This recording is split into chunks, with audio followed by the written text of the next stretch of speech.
Assalamualaikum warahmatullahi wabarakatuh. Kami dari kelompok 1 akan mempresentasikan materi tentang pandangan ekonomi dari kaum psiokrat. Aliran psiokrat membangun teori mereka berdasarkan konsep hukum alam, sehingga mereka menanamkan dirinya psiokratis yang berasal dari kata fisik yang artinya alam, kerting atau kratos yang artinya kekuasaan.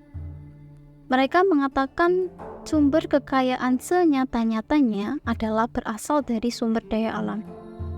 Tokoh ekonomi fisiokrat yang pertama adalah Francois Quesnay.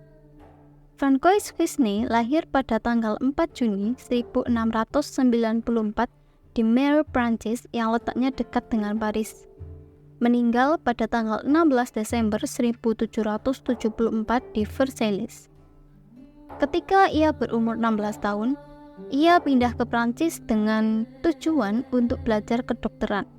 Pada masa pencerahan menjadi seorang ahli bedah akan mengangkatnya ke dalam kelas menengah yang lebih kaya dibandingkan dengan kelas petani tempat ia dilahirkan.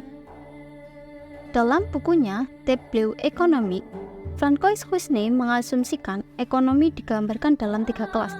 Yang pertama yaitu sektor pertanian, sektor yang berguna untuk menghasilkan makanan, bahan mentah, dan hasil pertanian lainnya. Yang kedua adalah sektor manufaktur. Sektor ini memproduksi barang-barang seperti pakaian dan bangunan serta alat-alat yang diperlukan oleh pertanian dan pekerja pabrik atau sektor jasa. Yang ketiga adalah kelas pemilik tanah. Kelas ini tidak memiliki penghasilan ekonomi apapun, tetapi memiliki klaim atas surplus yang dihasilkan dalam pertanian. Tokoh penganut ajaran ini menganggap tanah sebagai satu-satunya sumber pendapatan dan kekayaan. Hanya sektor pertanianlah yang dapat dianggap produktif karena hanya sektor tersebut yang menghasilkan sisa produk bersih atau produk net. Dalam artian adanya selisih surplus antara hasil produksi dengan konsumsi. Kegiatan di bidang pertanian menghasilkan produk bersih atau surplus bagi masyarakat secara menyeluruh. Ada quotes menurut Francois Quesnay, yaitu perhitungan bagi ilmu ekonomi sama halnya dengan tulang bagi tubuh manusia. Mereka tanpa ilmu pengetahuan akan selalu kabur dan membingungkan, bergantung pada kesalahan dan prasangka. Jacques Turgot, atau bisa disebut dengan Anne-Robert Jacques Turgot, merupakan seorang filsuf Perancis yang sangat berpengaruh dalam pemikiran Adam Smith. Beliau lahir di Paris pada tanggal 10 Mei 1727 dan meninggal dunia pada tanggal 18 Maret 1781.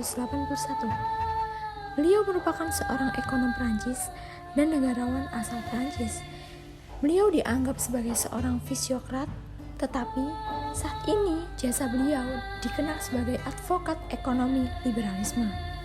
Beliau ialah anak bungsu dari Michel Etienne Turgot atau juragan dagang dari Paris dan Madeleine Francoise Martineau de Bretignolles dari keluarga Norman. Dari segi pendidikan sendiri, Jacques Turgot menempuh pendidikan di gereja dan di Sorbonne. Kemudian lulus pada tahun 1749. Ia menyampaikan 2 disertasi berbahasa Latin yang populer, yakni On the Benefits which the Christian Religion has conferred on mankind dan On the Historic Progress of the Human Mind. Thank you. Awal ketertarikan Jacques Turgot. Satu-satunya karya yang merupakan pertanda ketertarikannya dalam dunia ekonomi adalah sebuah karya tulis tentang uang pada tahun 1749 yang ia tulis kepada rekan sejawatnya sesama mahasiswa. Dalam papernya, ia menyangkal pendapat Jean Terrasson yang membela sistem John Law, yaitu Reflection on the Formation and Distribution of Wealth pada tahun 1766. Turgot adalah pendukung perdagangan bebas dan laissez-faire, pernah menjadi Menteri Keuangan dalam pemerintahan Louis ke-16. Dia membubarkan serikat kerja atau guild, menghapus semua larangan perdagangan gandum, dan mempertahankan anggaran berimbang. Adapun pemikiran dan karya Jacques Turgot. Sebagai fisiokrat, Turgot membela pertanian sebagai sektor penting produktif dalam ekonomi. tetapi refleksi menunjukkan pemahaman yang mendalam tentang perekonomian, bahkan melebihi Smith dalam banyak hal. Karya ekonominya yang terang ini memberikan pemahaman yang baik tentang preferensi waktu, kapital dan suku bunga, dan peran entrepreneur kapitalis dalam ekonomi kompetitif. Dia mendeskripsikan hukum pendapatan yang kurang yang kelak dipopulerkan oleh Malthus dan Ricardo. Pemikirannya tentang ekonomi sejalan dengan F. Wasney, bahwa sumber kemakmuran berasal dari alam, terutama usaha bidang pertanian. Oleh karena itu, Jacques Turgot memberikan dorongan agar usaha pertanian dapat ditingkatkan.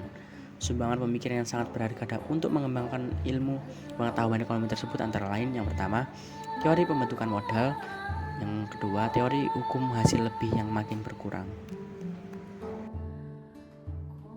Tokoh dalam ekonomi fisiokrat selanjutnya yang akan dibahas adalah John Locke. Biografi: John Locke lahir di Wellington, Somerset pada 28 Agustus 1632. Dirinya adalah seorang anak dari pengacara dan ayahnya juga menjabat sebagai kapten kavaleri selama terjadi perang saudara di Inggris. John Locke merupakan salah satu tokoh yang berpengaruh dari pendekatan empirisme. Dirinya merupakan salah satu tokoh filsafat pada abad ke-17 yang fokus dalam bidang kemasyarakatan dan epistemologi. John Locke pernah tinggal di Prancis selama beberapa tahun, kemudian kembali ke Inggris karena kesehatannya terganggu, hingga pada tahun 1704, tepatnya tanggal 28 Oktober, dirinya meninggal dunia. Awal ketertarikan: pada tahun 1658, John Locke mulai tertarik dengan filsafat alam. Hal ini disebabkan oleh minatnya dalam bidang medis. Robert Boyle menjadi bagian penting dalam biografi John Locke karena ia menjadi salah satu orang yang mempengaruhinya. Mereka bertemu pada awal tahun 1660. Setelah bertemu dengan Robert Boyle, John Locke mulai rajin membaca karya tokoh ini dan karya-karya René Descartes. Pada saat situasi politik di Inggris yang sedang bergejolak, John Locke mulai tertarik dengan bidang politik. Situasi politik ini disebabkan karena Cromwell, sebagai orang yang sebelumnya telah merubah sistem politik di Inggris, meninggal pada tahun 1658.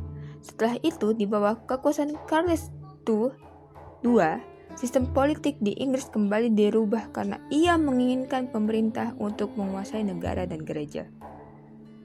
Pendidikan John Locke. Pada tahun 1647, John Locke belajar di salah satu sekolah yang terkenal di Inggris, yaitu Sekolah Westminster. Hal-hal yang dipelajarinya antara lain bahasa-bahasa kuno, seperti bahasa Latin, Yunani, dan Ibrani. Setelah menyelesaikan pendidikannya di Sekolah Westminster, ia mendapatkan beasiswa untuk melanjutkan ke Sekolah Gereja Kristus, Oxford, pada tahun 1652. Pemikiran dan karya John Locke.